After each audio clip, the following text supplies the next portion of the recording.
Morning, morning, Taurus. Welcome to your weekly reading for the 3rd to the 9th of April. Wobbly tarot here. Let's get to it. So we've got present position, present expectation, nice, unexpected, next week, wow, and long-term future, 1, 2, 3 weeks. Theme energy on the bottom of the card is the Ten of Cups, which is prosperity, stability, happy family home, everything coming together. It's a 10, so it's the end of one thing and the start of another. It's going from chapter 3 to chapter 4. It's not the end of the book, but it is a significant, stage. You got some really heavy cards here. Major arcana, 3 major arcana. It's a good reading. I'd be interested to see what's happening in the next few weeks. Next week's looking fine, by the way. So we get the tower moment. I love the tower. It just means, all your assumptions are wrong. Whatever path you think you're on, it could well be that the universe is going, no, that's not what we're after. You're going down the wrong road. Let's just crumble this. Let's just drop an avalanche on this. So you turn around and go the way we actually want you to go.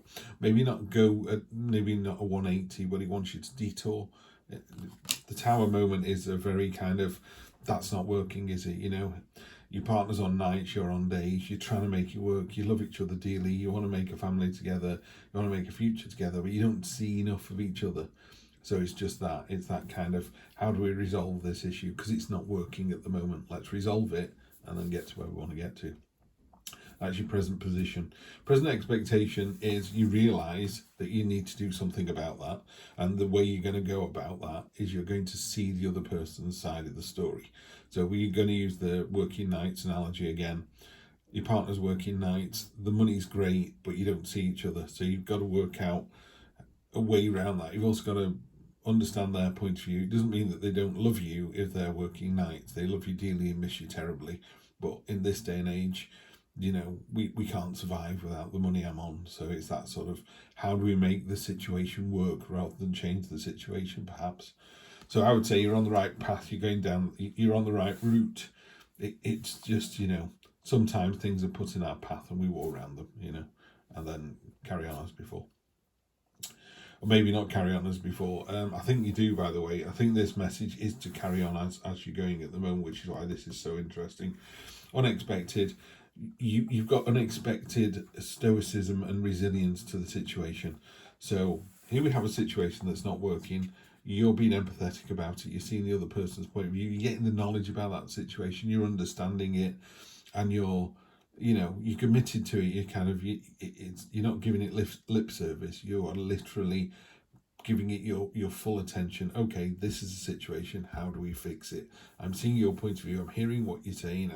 I'm trying to feel the way you feel. Yeah, but sometimes you might just go, well, that's just tough. I know you're saying coming off nights we won't have enough money to XYZ, but we'll get by. I'd rather, would you rather be poor and happy or rich and sad? Yeah, they're very extreme phrases, but that's exactly what this is. And this is your stoicism. It's got this kind of heartless feeling about it. You've slammed this iron sword into the ground, it's turning into stone. It's like, I'm going nowhere. This is my point of view. This is the statement I'm making. And that's kind of shocked you to the core a little bit. It's like, wow, look at me, sticking to my guns. You're being really resolute, really stoic, not in a mean way, not in a bad way. And also your experience is telling you this is the right thing to do.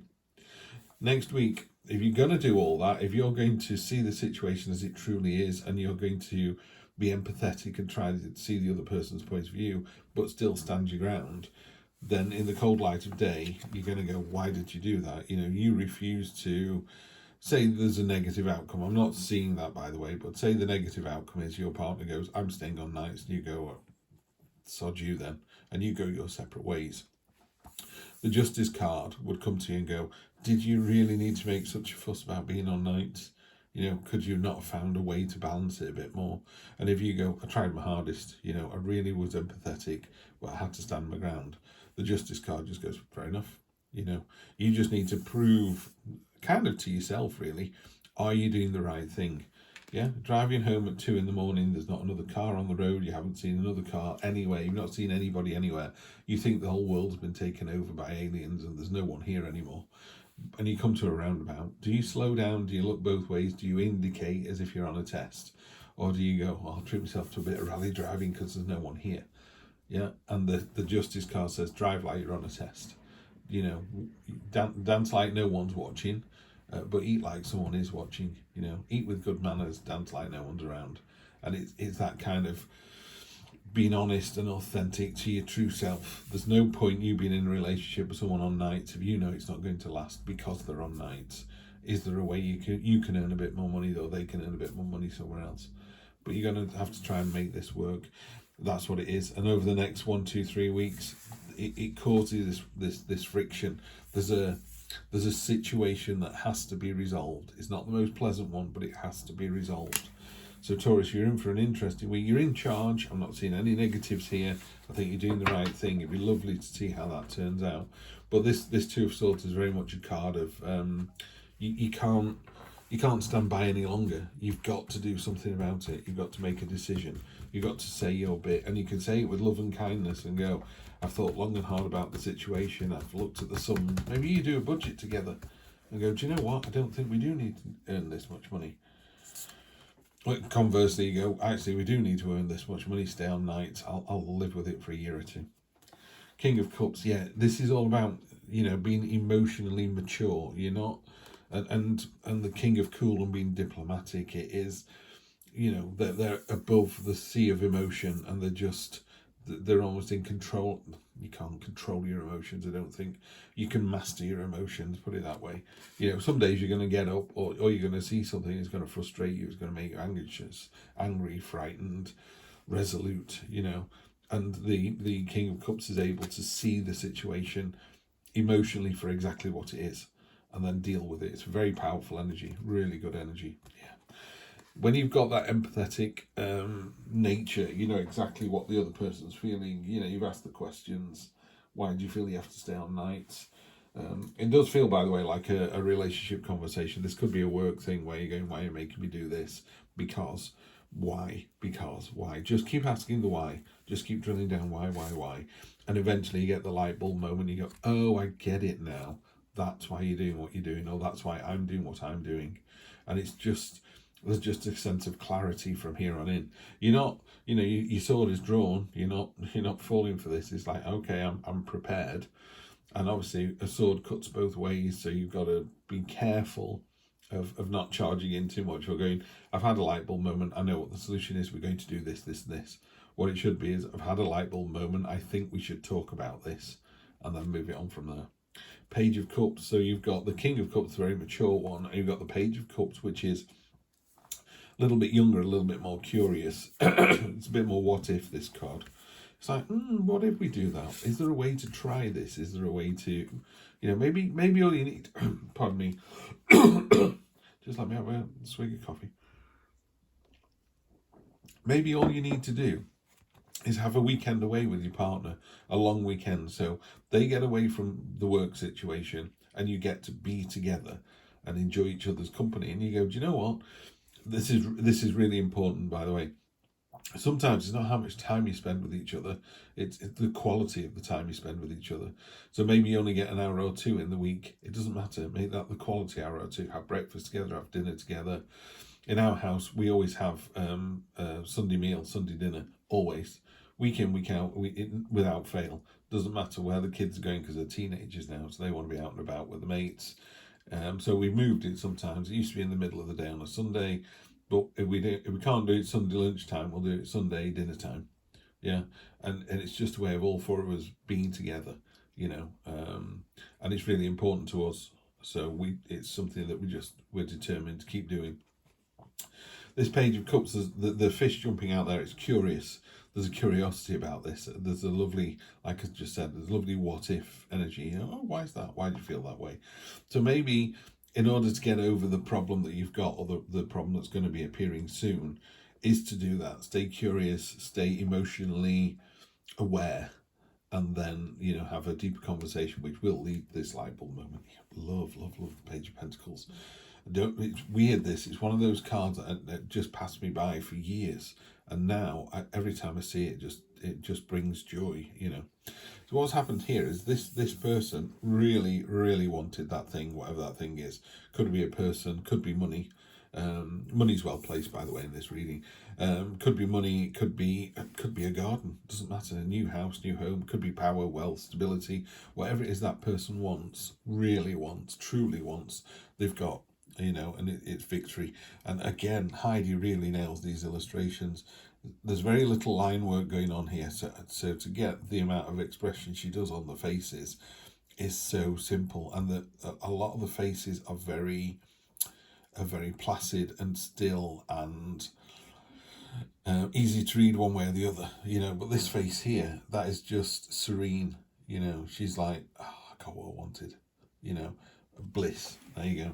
Serenity and bliss from that. Love that. And then the next 1, 2, 3 weeks, I had a chat. Well, Heidi contacted me about this card because she's seen a couple of my readings.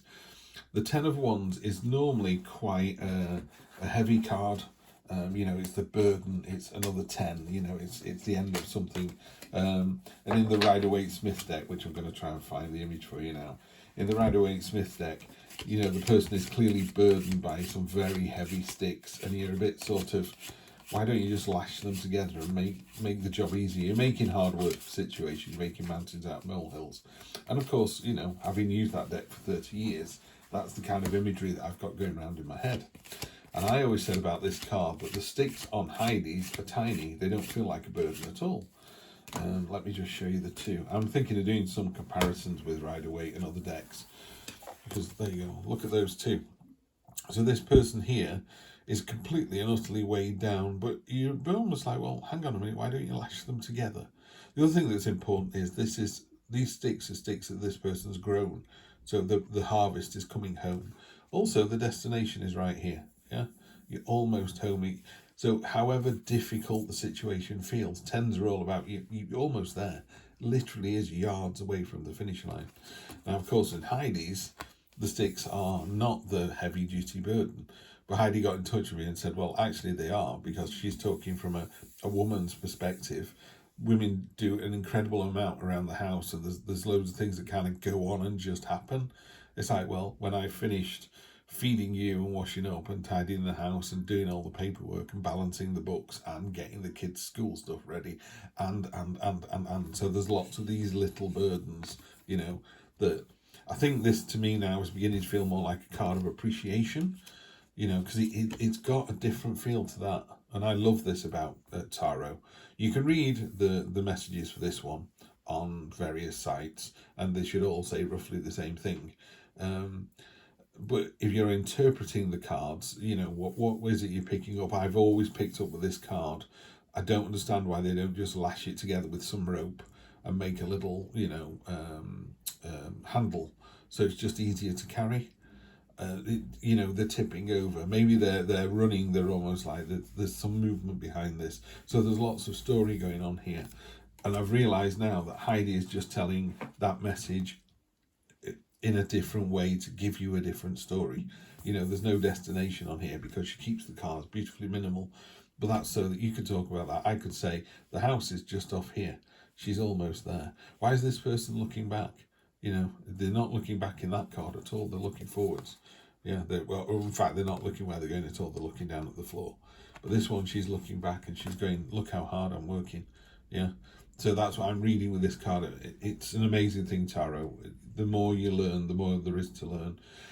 So I feel that you've got this resolution to come over in the next 1, 2, 3 weeks. It could happen next week, by the way, when you do a long-term future on this horseshoe spread. It could happen, you know, next Monday, just as quickly as the start of the week. But stay honest and authentic, and just make people aware, you know, how much you're having to give up when you're doing the Hanged Man. It's a big old card, you know. You're really going, I may have to give up my career, my money, I might have to give away my power in order for this situation to work because I want it to work. So it's a very aware reading, Taurus. I know I've kind of banged on a bit, but it's been a really interesting one, this one. And I know I've explained that card a bit more, but I swore to myself, if Heidi's going to contact me and talk about what she thinks the card really means, it's beholden to me next time it comes up to talk about it. And I've done that now. And I just love these. And I think now I'm like, oh, I get it. I get this card now. It's not the 10 of Wands in the Rider-Waite-Smith deck. It's the 10 of Wands in Heidi Phelps's deck. And that's, and again, the expression, they're a bit, it's a weary card. It's like, do I have to count? It never felt weary before because these sticks are like, they're just on the back, they're easy. That's not what she's saying. She's saying, they don't have to look heavy. They only look light to other people. If you find these are literally weighing a ton, then they're weighing a ton. That's the way you feel. And I think what's going to happen is you need to resolve the situation because it's going to be like a bad back. When you get cured, you're going to feel so much better. There's going to be a weight lifted off your back in the next 1, 2, 3 weeks if you deal with the situation. Bottom of the deck, you've got the Judgment card.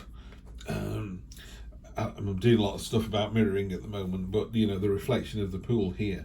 Try and see yourself as others see you. Sometimes you just kind of go, oh, I can't do this and this because I'm doing this, and it's like you're doing too much, you're working too hard, or you might be thinking you're not good enough, and other people are going, are you kidding me? You're doing so much. I mean, this looks like a really mature, intelligent, elegant reading. I think you're fully in control. So let's do the Spirit Animal Oracle. We started doing these last week. 16 Coyote Spirit, Trust in Divine Detours. Didn't we talk about a path at the beginning? Yeah, the Tower card. The Tower card sometimes puts an avalanche in your way, or there's a rock fall. You just need to trust that there was a reason behind that. Yeah, don't worry about it. The universe has got a plan. And the washing machine kicks in. Can't catch a break. Taurus, this is going to be a fantastic week. More importantly, towards the end of the week or the next 1, 2, 3 weeks, big decision to be made, but trust there is a reason why the universe is sending you, not the long way round. It's just you thought you were going from A to C. It's going you are, but we're doing A, B, C first of all. All right. Have a great week, Taurus. You deserve it. I will see you next week for more of the same. Take care.